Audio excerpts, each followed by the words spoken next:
महोदय, अब तो हमारा तिरंगा झंडा भी हमसे ये पूछने लगा है कि क्या बात है भारत, आजकल फहराने से ज्यादा मैं कफन में दफनाने के क्यों काम आ रहा हूँ। महोदय, हृदय तो उस दिन फट गया जब बूढ़ी माँ अपने बेटे के चिथड़ों को देखकर बोली कि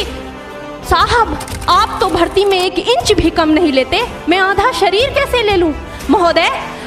आज इन मानवाधिकारों के कारण इन आतंकियों के बंगलों की आकाओं की नाकफनी हंसती है और शहीद हुए हमारे जवानों के आंगन की तुलसी रोती है। जब एक शहीद हुए जवान की विधवा की वेदना चीख चीख कर ये कहती है कि प्यार भी भरपूर गया, मांग का सिंदूर गया, नन्हे नौनिहालों की लंगोटियां चली गई, छोटी छोटी बेटियों की चोटियां चली गई और आपके लिए तो एक आदमी मरा है साहब, मेरे घर की तो रोटियां ही चली गई। महोदय,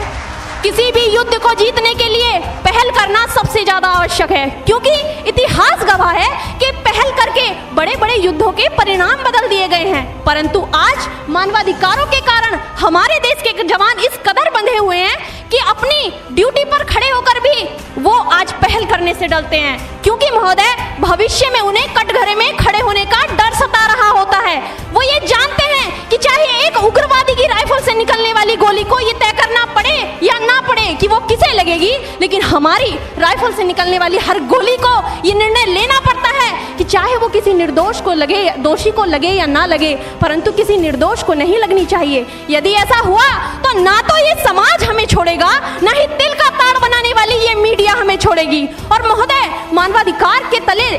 किसी जवान को दबाकर युद्ध के मैदान में छोड़ देना कोई वीरता नहीं, एक आत्महत्या है। क्योंकि महोदय, फूल को श्रृंगार दो ये मुमकिन नहीं और एक वीर को झनकार दो ये मुमकिन नहीं। जो हाथ बांधे सेना के, ऐसे मानवाधिकार का पालन संभव नहीं। महोदय, आज सत्यनिष्ठा के मार्ग पर चलते हुए भी हमारे देश का जवान इन आतंकवादियों, इन पत्थरबाजों से डरता है, क्योंकि वो जानता है कि उसकी राइफल से निकलने वाली गोली अगर टारगेट को हिट नहीं भी करेगी तो भी 400 मीटर तक जाएगी, और यदि इस बीच वो किसी निर्दोष को लग गई तो महोदय हमें अपनी नौकरी से हाथ तक धोना पड़ सकता है। और महोदय, अपनी नौकरी को बचाने की खातिर एक जवान आज ये सोचता है कि चाहे सांप मरे या ना मरे, परंतु लाठी नहीं टूटनी चाहिए, क्योंकि आज हमारे देश के हालात कुछ ऐसे हो गए हैं कि चिरागों को हवाओं में उछाला जा रहा है, हवाओं पर भी रोब डाला जा रहा है। अरे हम ही तो बुनियाद हैं।